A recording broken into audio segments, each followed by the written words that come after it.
Joy, joy, God's great joy. Joy, joy, down in my soul. Sweet, beautiful, soul saving joy. Oh, joy, joy in my soul. They say joy cometh in the morning, but that's contingent upon if you can keep your faith through the night. It's taking the lows with the highs, finding flight after a fall. It's the hypotenuse of hope dividing peaks from valleys. It's your ability to soar over the storm like an eagle. Joy is learning to dance with both dusk and dawn. It's the parting of clouds making way for a rainbow, baby. It's sunshine after a long New England winter. It's seeing the icy lady on Martin Luther King Boulevard, a sure sign of summer. Joy is a black boy's smile. It's murals that breathe life into the hood. It's kids blowing bubbles in needle-free parks. Radical joy be revolutionary. It's celebrating 10 days of sobriety.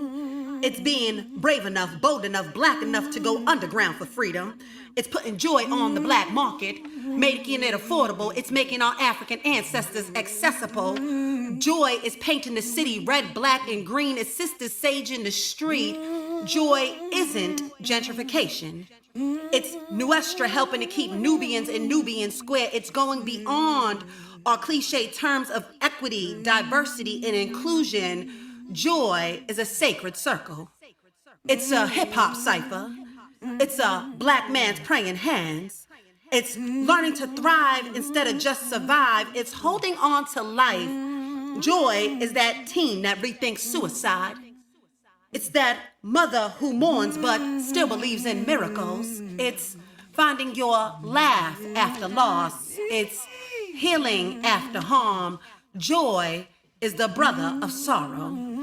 It's a warm embrace after abandonment. It's learning to trust your discernment.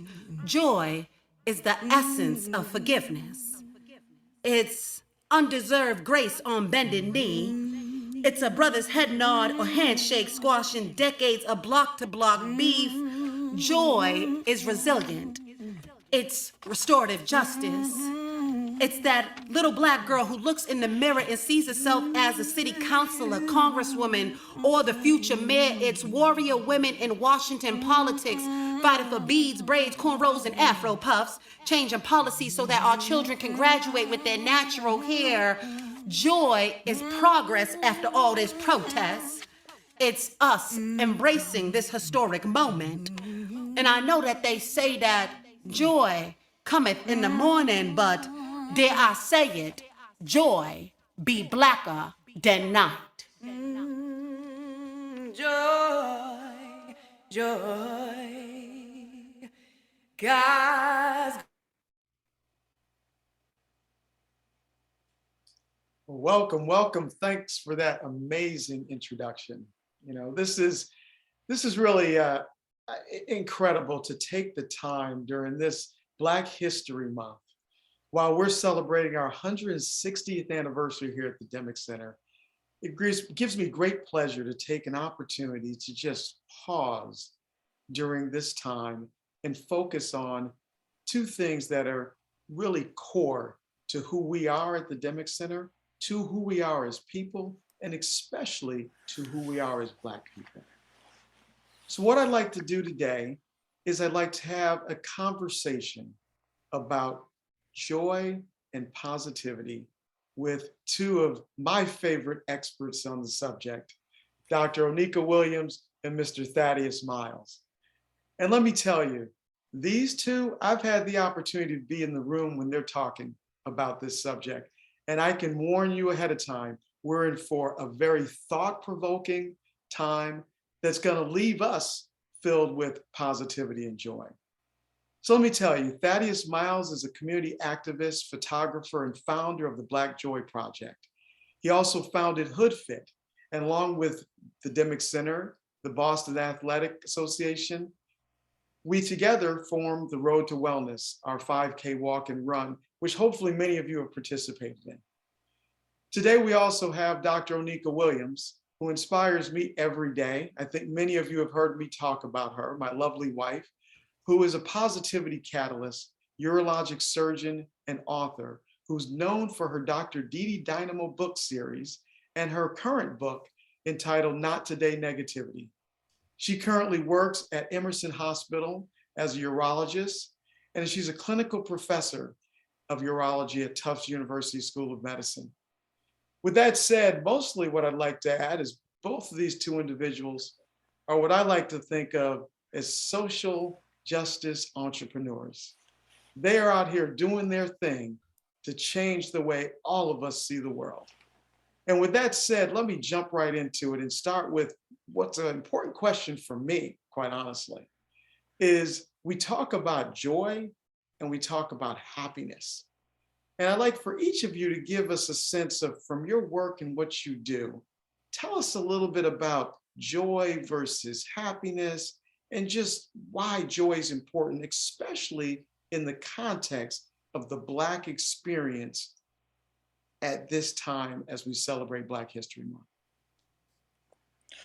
I am bowing to my queen, the good Dr. Williams, to and to go first.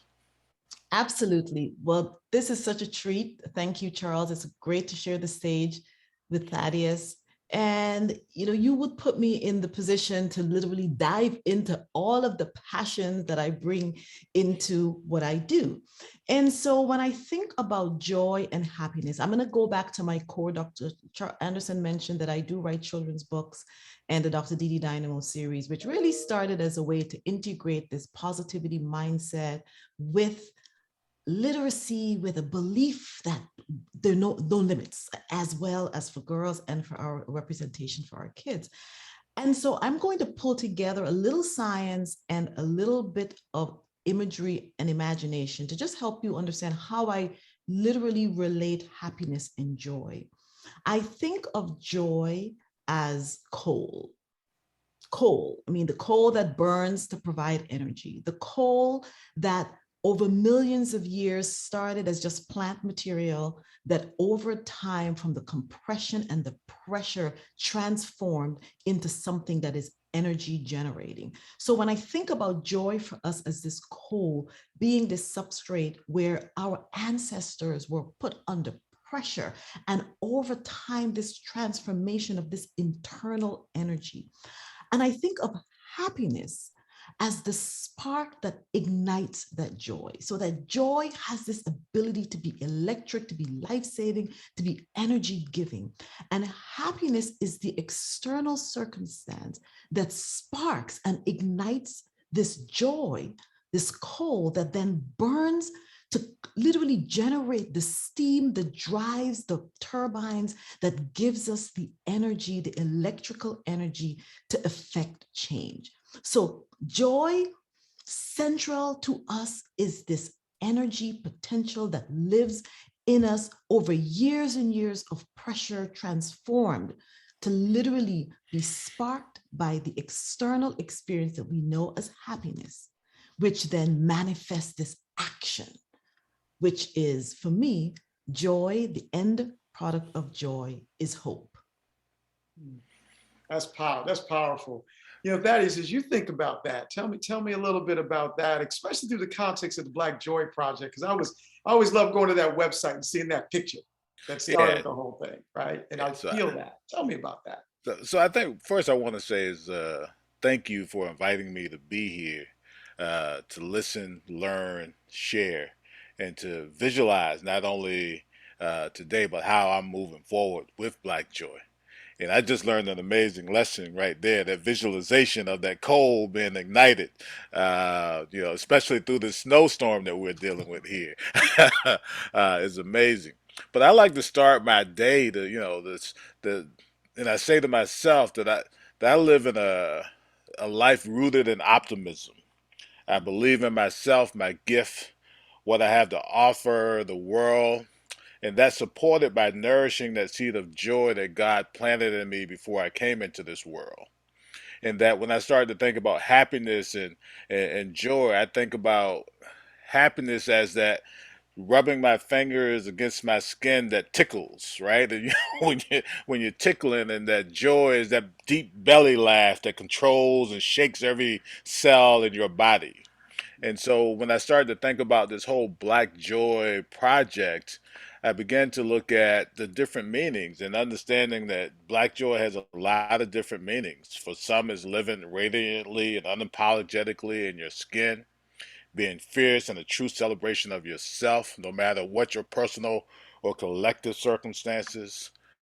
For others, Black Joy is dancing, singing, laughing, even in the most challenging times. It's surrounding yourself with your culture, people, as well as feeling safe and at home. For me, accepting your Blackness without obstruction while embracing Black joy in all of its magnificence is not only captivating, but one of the most potent sources of power and beauty. I've I personally, I mean, over time, have come to believe that it's important for us to document every part of the Black experience as both a form of cultural appreciation and preservation. Black Joy, the Black Joy Project, is my contribution to the collective narrative of power and influence of Black traditions in this world. And is also a testimony of strength and resilience of our people. Most importantly, for me, it's a love letter to Black people. I want them to know I hear you and I see you in all your glory and your splendor. And so I take that to really dive a little bit deeper within the Black Joy Project and some of the things that we've been able to accomplish since the last few years, pre-COVID and through COVID. Exactly. And when I think about that and what you're saying, it's also in this context of just all the things that we're just been bombarded with on a daily basis. And you imagine all the things that I know my mom was bombarded with, and my father was bombarded with, you're really illustrating nicely that there's something inside that, despite all of that, allows one to get through those situations. And I know there's this amazing children's book that someone wrote called The Joy Tank. Tell us a little bit about the Joy Tank, Dr. Williams. Thaddeus said, I think it is really important to have the imagery. Our imaginations are the seat of our thoughts, which are then the manifestation that words come from, which then are a manifestation of what the actions are that are able to achieve our goals. So what we think and what we believe are the seeds of our greatness. And when we think about our minds and how powerful our minds are as our central control system, we so often really underestimate that power. And so one of the things that I have done as I have written for children is to try to marry this imagination, this ability to visualize, to see, and to connect to a common concept, something that they're surrounded by, that allows them to understand how this particular area applies in their life. And so when I think about joy, and as Thaddeus mentioned, this internal resource that we are built with, that we are born with, that is part of our birthright, that exists within us, I really wanted to celebrate this notion that your joy is in a tank that was built specifically, uniquely designed for you, that you were born with it full, and that there is nothing or no one that can take from your tank. We have to learn how to access that tank. And so my book, The Joy Tank, was really about a celebration, number one, of diversity. The book has so many different types of children within the book. But most importantly, it is this message that, excuse me, we have a tank. It's full of our joy. Our joy belongs to us. And we have the power and the authority to access our tank. So those hoses that are connected to the tank are always available. We have to learn how to unkink those hoses. We have to learn how, like a gas nozzle, how to activate the lever so that that joy flows out, whatever it is that brings you to that place of squeezing the nozzle. And we have to redefine how we speak about joy and how we give away our power as to who has control over our joy. And so Thaddeus and I were speaking briefly a couple of days ago and really talking about this notion of, we commonly say, I'm not going to let so and so steal my joy. It is a part of one of the phrases that we frequently say. And when we talk about the importance of words, which is why I love to write, I love literacy, our communication, our words are powerful. No one has the ability to steal your joy. They can kink off your hoses. And so you have to be very conscious about how you are able to strategically prevent that from happening, or to reopen up your hose or get that drain cleaner in there and open up those hoses. But your joy is uniquely gifted to you, and absolutely no one has the power over that. Yeah.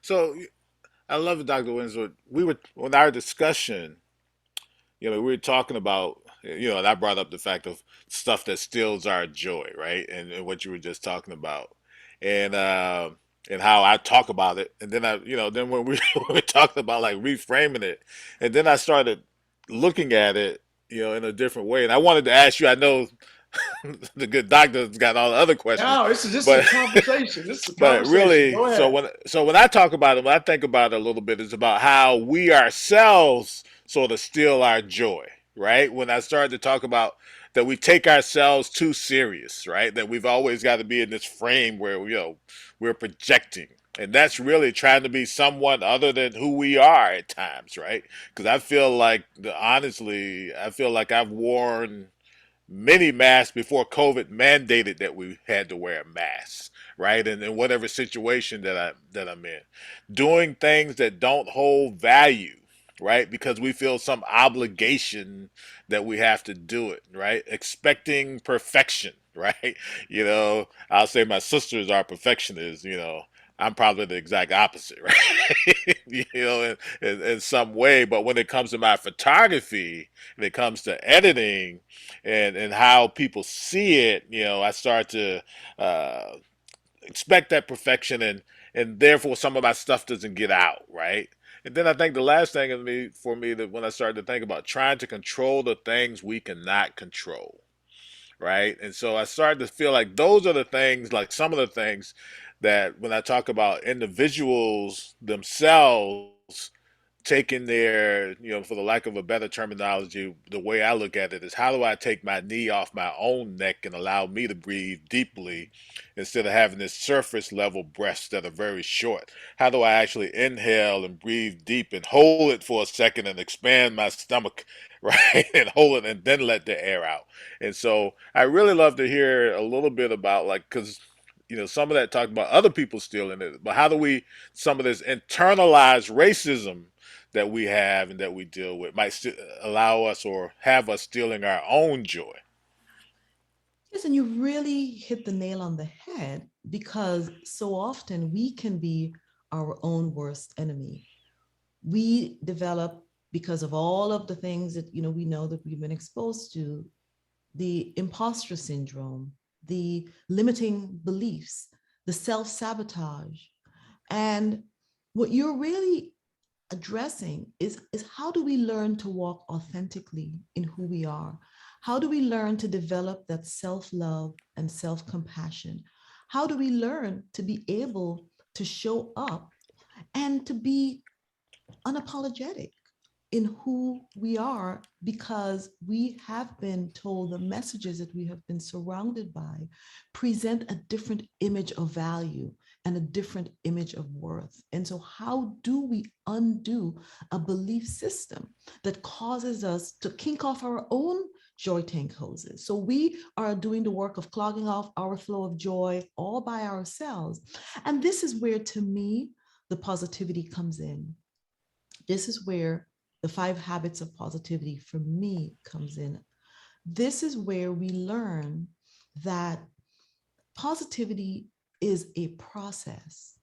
It is not a set of rose-colored glasses by which you deny the things going on around you, by which you turn a blind eye to hardships. It is a process and a framework by which you are able to approach even those self-doubts, even those limited beliefs, that you're able to deconstruct them, to unpack them, and to be able to say, I believe that I was put here uniquely designed for a purpose that is assigned to me, that is my worth established before I was physically present, and that it is linked to caring for not only myself, but to caring for others.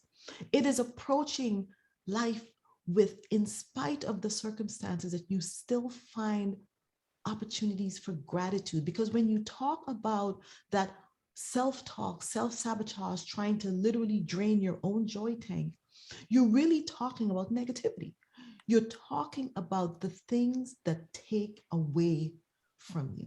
And so when we think about positivity, it is, what are the intentional ways that we are able to think that are going to nullify, neutralize the negativity monster, that are going to add to us, that we can find those things that elevate us, that remind us who we are. And so, like everything else, it takes a discipline, it takes a practice, it takes an intentionality, it takes that mindfulness, living in the moment, living here, connected to what we're thinking, connected to what we're feeling, connected to what's going on around us, because then we have the opportunities to have that conversation with ourselves, to say, no, negativity, not today. You are not going to win, and you're not going to kink off my joy tank hose today, not today. And you know what's interesting? It's really interesting as I listen to both of you talk about this. There's this internal component, right, which is really critical, but also how we show up impacts others around us and impacts our environment. Can you speak a little bit about that? How this joy and positivity can not only transform ourselves, but transform the experience for others, and thereby transform communities, countries, and the world. And that's why I love to think about joy as coal, because it really drives this visual of this energy producing content within you, that if you allow it to emerge, to overflow, to do the work, many times your joy is most effective when you're working against resistance.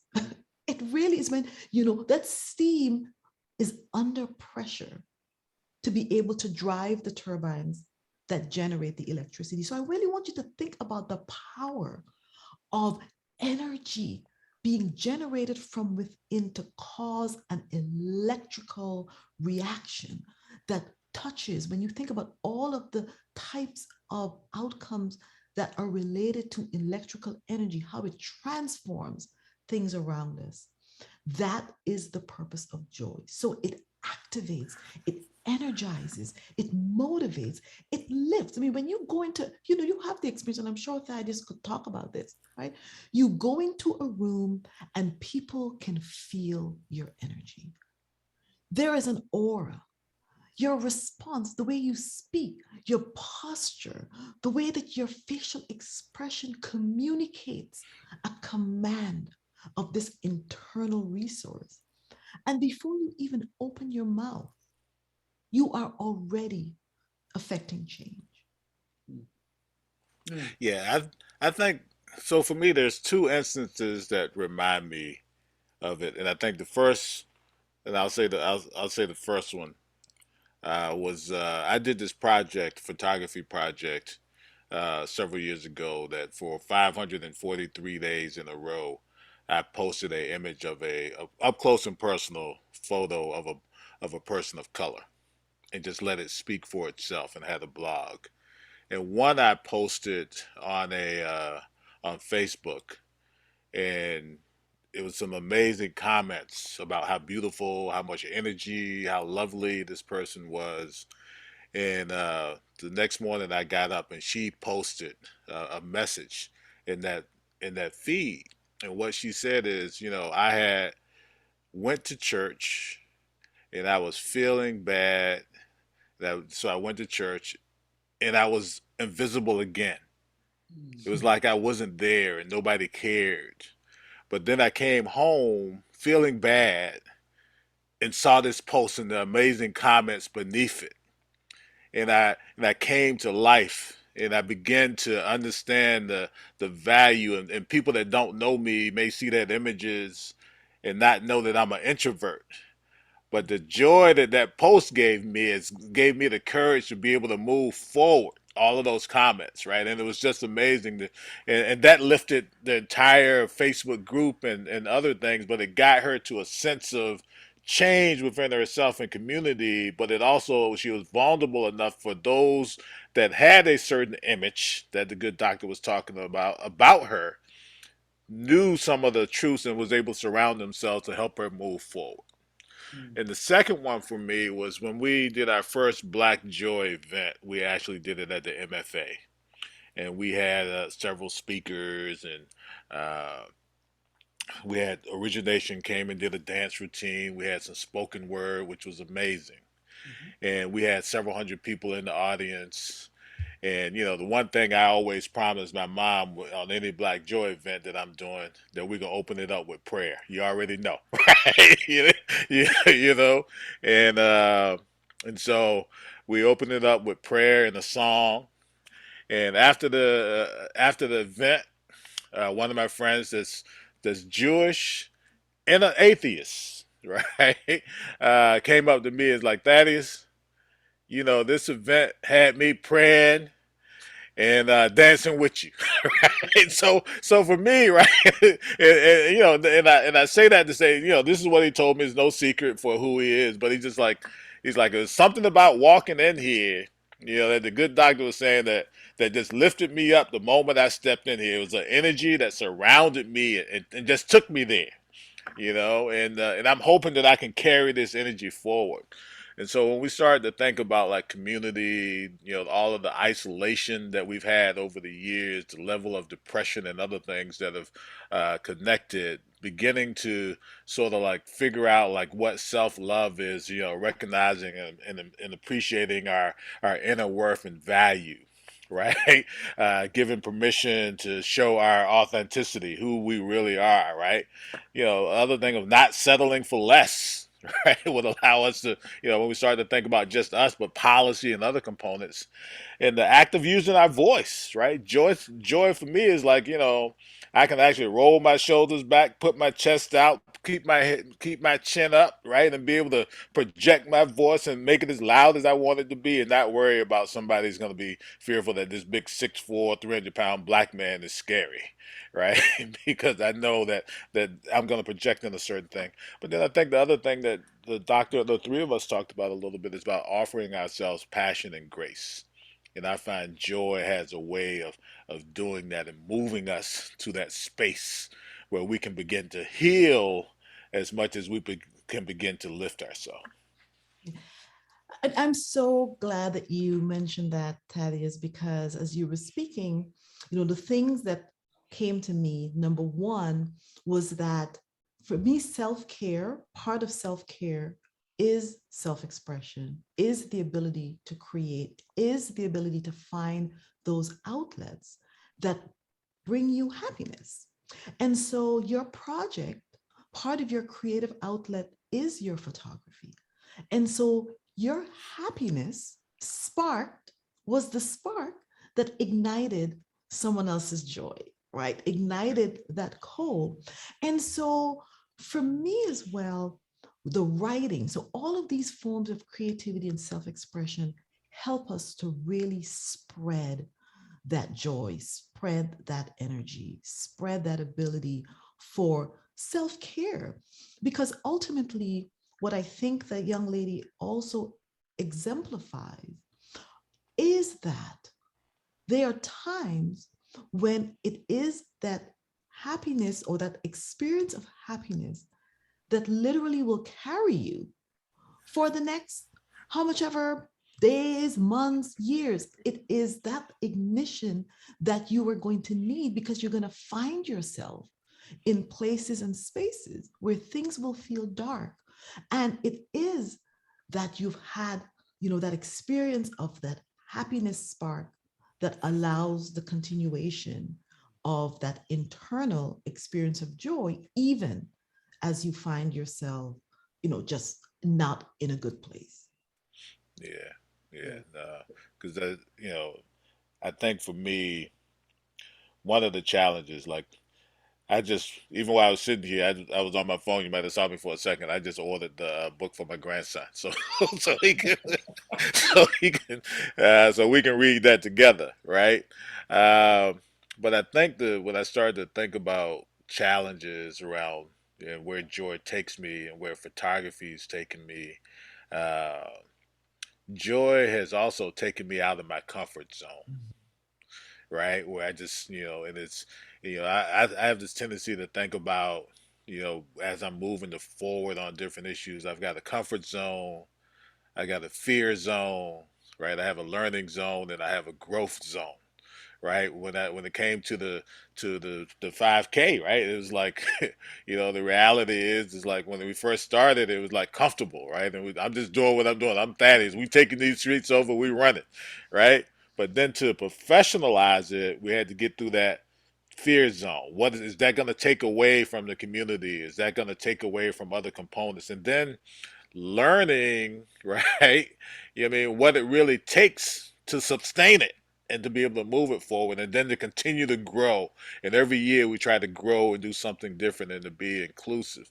And I found even with my photography, when I started, I was doing florals and landscapes and everything else. I was afraid to do people, right? I was afraid to do street photography, which I love doing now. I was afraid to teach because I felt like it was so many things that I didn't know. And so I stayed in that comfort zone, which didn't really allow me to move in a different way and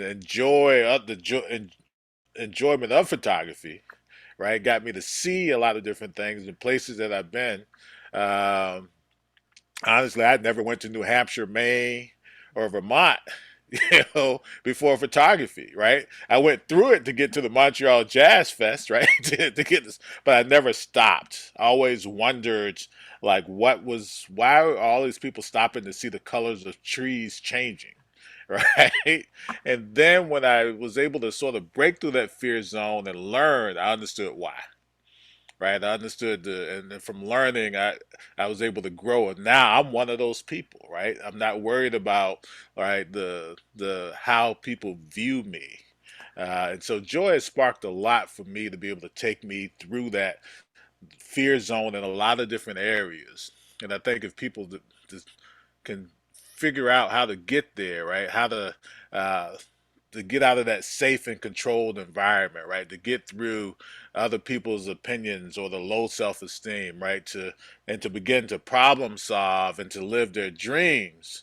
That's an amazing aspect of how joy lifts me to that next level. And actually, and that's really important. And here's what I'm also hearing in this discussion.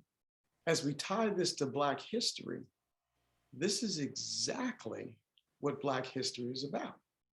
Because there's no way some of the things that happened to bring us to where we are now, not just as Black people, but as people in general, would not have happened if there was not that spark in that joy in someone that allowed them to say, I'm going to show up and be myself, regardless of what the environment's telling me. And I'm going to tap into that joy and touch others in a way that's going to bring them into this movement, right? I'm going to set the thermostat in the room and not be the thermometer.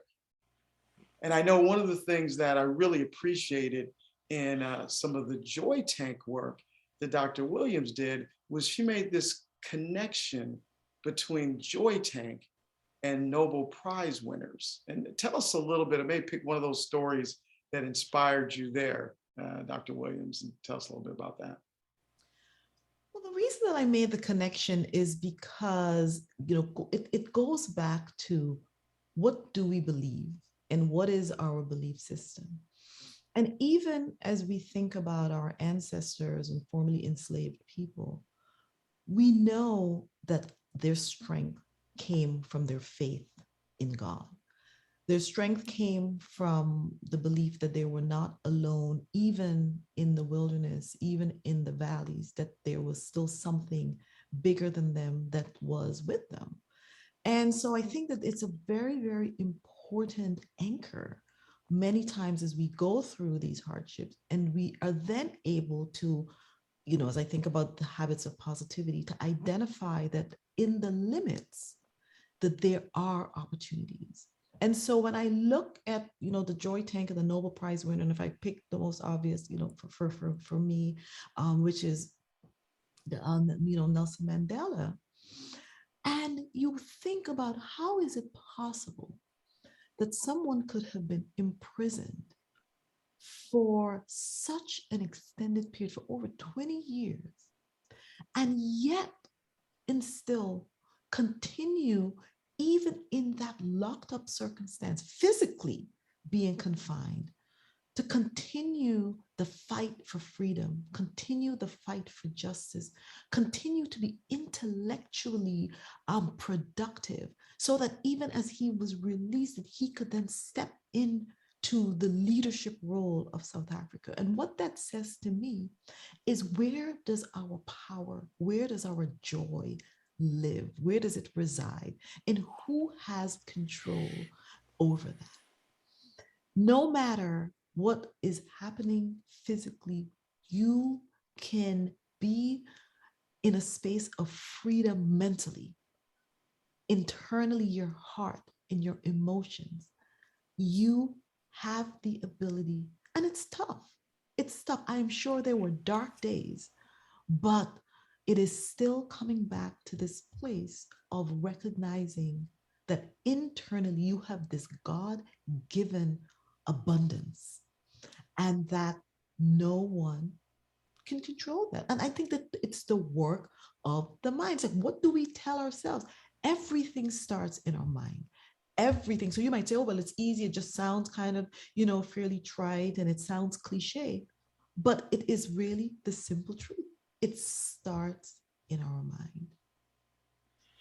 Yeah, because when I think about that, I think about Ozzie Davis and I think about Gordon Parks. And I think about how Ozzie Davis says, I find in being black a thing of beauty, a joy, a strength, a secret cup of gladness. Right. And so for me, and then I think about it as a photographer, when I think about Gordon Parks and the history making photos and the stories that he's told from a black perspective, and that we have an obligation to show the beauty of who we are as people, and the change. And part of that for me as a photographer and looking through history, uh, before I started to dive in it, and we're seeing a lot of these black photos. Most of those photos were taken by people that didn't look like us, and so they portrayed us in a certain way. And then when you spend some time to go look at the photos of those same moments that were portrayed by that were taken by black photographers, there is a difference in how you get uplifted and to be able to move forward and to march forward. And I learned that just through the George Floyd movement and the marches that we've had here, the marches that I photographed in DC and in many other cities. Uh, I was in a march and I came home, and the only thing that I saw in the paper were the angry components of who we were. Hmm. And honestly, I could turn around and just point my camera and, and just pull the trigger, right? Hit the shutter, and I could find those all day long.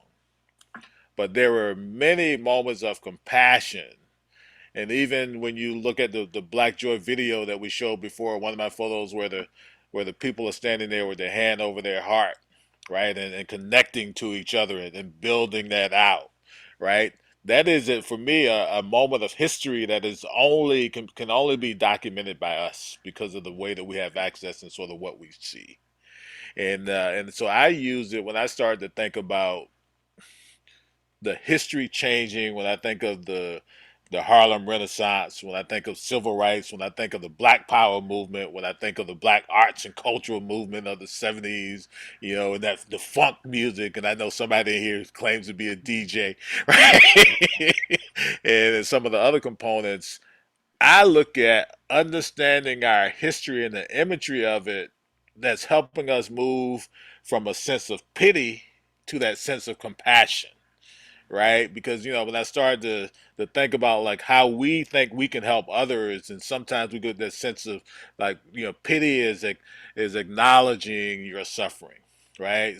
Sympathy is I care about your suffering, right? Empathy is I feel your suffering, and compassion is I want to relieve your suffering, right? And so when we started to think about history and the impact of joy and what it's done, when I started to think about Martin, when I started to think about Malcolm, when I started to think about all of those other components and the joy that moved through them, that took them to compassion, that they actually wanted to relieve suffering, right? Not just acknowledge it, but wanted to relieve it. And I think that's an important part of us getting to the moments of understanding, and for me, looking through the imagery, right, and connecting to Nobel Prize winners and to others. And I'll end it with this: is I spoke at a college last year, a engineering college, and this was their first Black History Month celebration. And it, you know, so the college is 100 years old, and this is their first Black History Month celebration last year, right? And so I pulled up 10 Black engineers that were the first to create, right? And it's 500 people on this talk Zoom, and not one of them. And I asked all of them that did not look like me to chime in on the chat to tell me who any one of them is, and to uh, just to see what they look like. None of them could tell me who any of those 10 individuals were. But those individuals were the first to create and to be able to build that nucleus that they're starting to learn about. And so for me, that's the importance of who we are as an individual, right, and as a collective. And that goes back to us figuring out through joy, I move to those 3 R's, right? How am I able to start to reconnect, right? To reconnect with my ancestors. Joy allows me to reconnect with my ancestors because I am the survivor of those, I am the seed of those that survived coming over that ship, on that ship, right? So how do I connect? And joy allows me to reflect in a way that brings positive, all of that swirling around me. How can I reflect on the positive and figure out what have I learned from that, and be able to have gratitude from even those challenges that push me to get to the next steps. And then joy allows me to renew my spirit, and to be able to continue to push forward, as the good doctor said, you know what I mean, in ways that lift us and empower not just us, but to be that spark that lights the coal. Yeah. And that's why these stories are so important. Right? This is the importance. We're getting to the essence of the importance of Black History Month, right? It is taking the time to understand these core elements that are unique to this experience when we think about it in the context of Black history. But there's things in this that everyone can take to make a difference for themselves, their immediate family, and then broader than that, right? So I think that's why it was so important for me at this point to say, let's start to have a conversation about this. And I'm encouraging everyone to continue that conversation beyond this period. And as we start to think about all of what we've heard during the month of Black history, and we hear about Harriet Tubman, and we hear about start to really get to the essence and the core of who all of these individuals were that not only made them special as Black Americans, but that made them special as people in the way they've really galvanized this thinking to allow us to know that not even the sky is the limit. Right? As Doc, Dr. Didi Dynamo would say, that you can, there's so much we can do when we accept the fact and understand that concept. But you want to say something, Thaddeus? Go ahead. yeah, I just want to interrupt you for a second because when we first met, and I remember being in a conference room and having a conversation, you enlightened me on some history about you, right? And because I'm a big fan of understanding the historical context of those when we started to think about the Harriet Tubmans, when we started to think about the others. I'm a big fan of understanding the history of the Demic Center, right? And the importance that is actually made in the community and how we should be lifting it up. But at the same time, I believe we should be also understanding the importance of those that are leading it.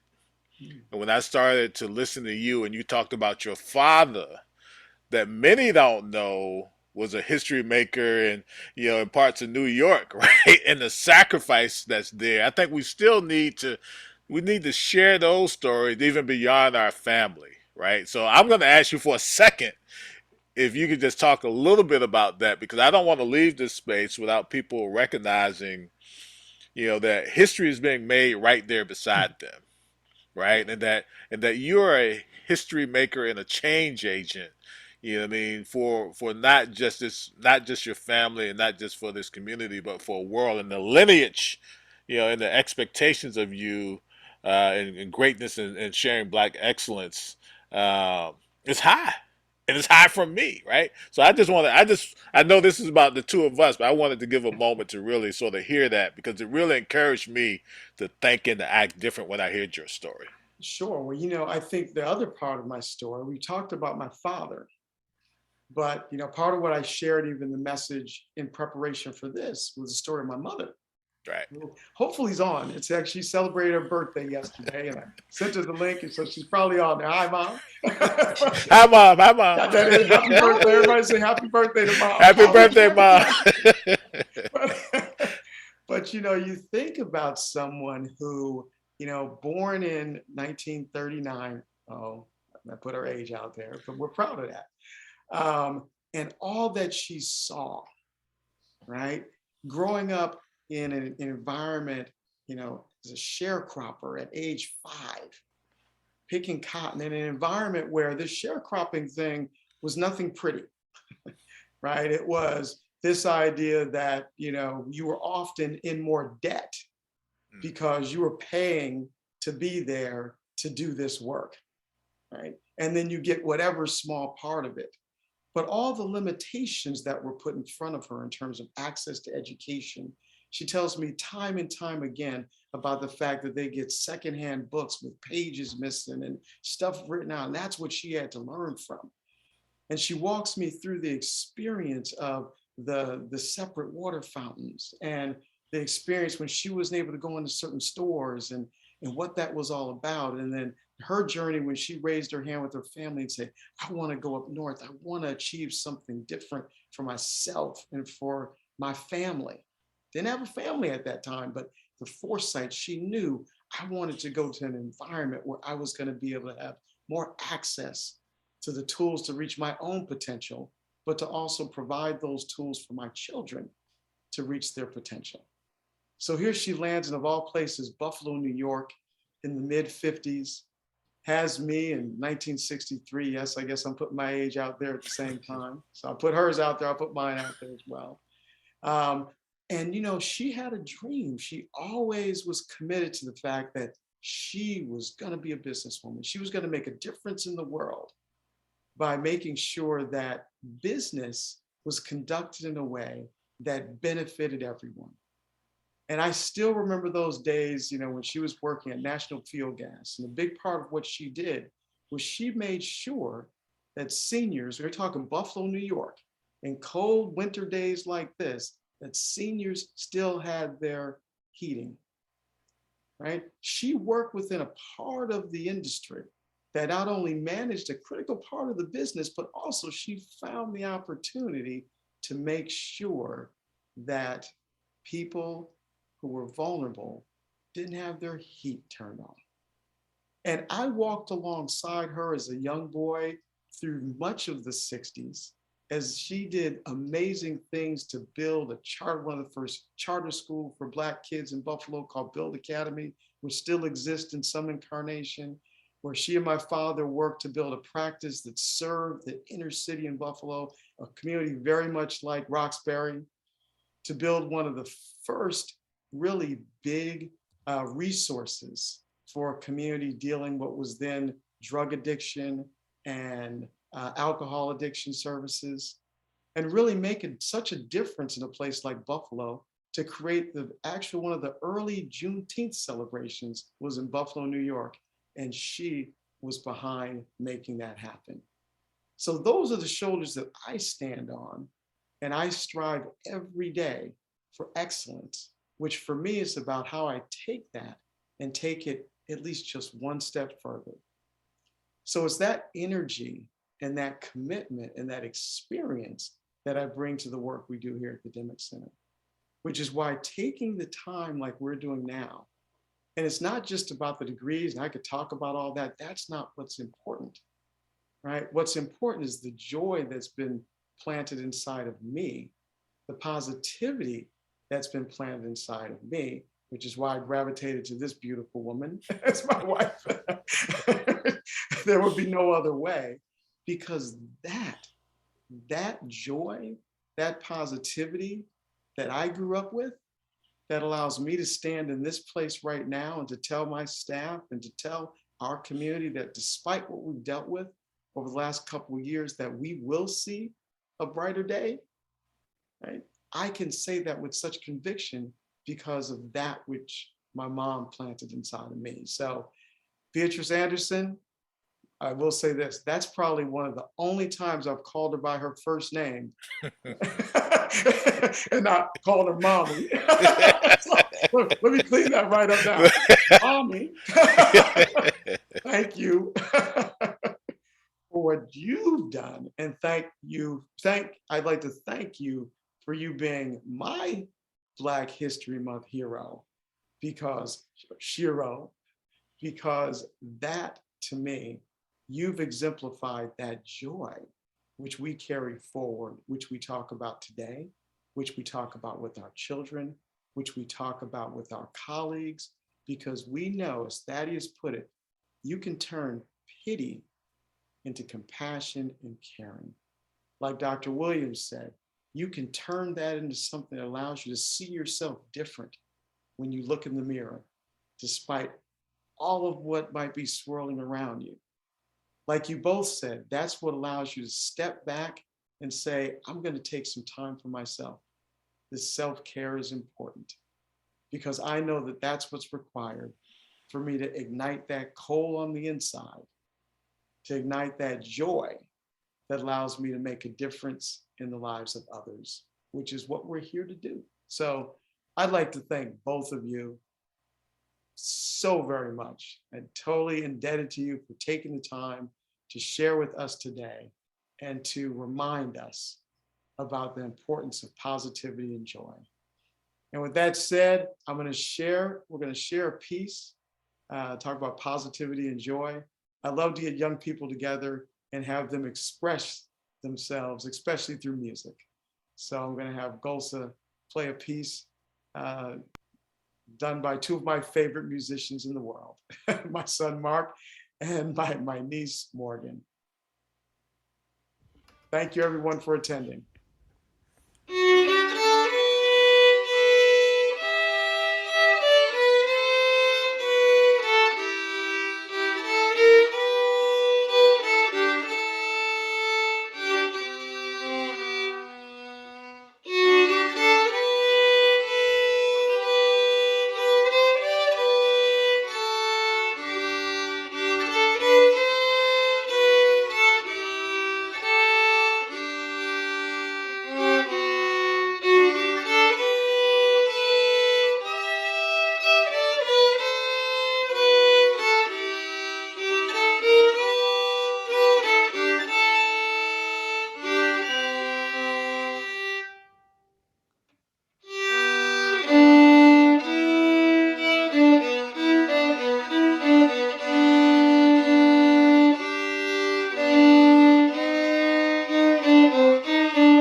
once again, thank you very much for attending, and happy Black History Month. Have a blessed and positive weekend.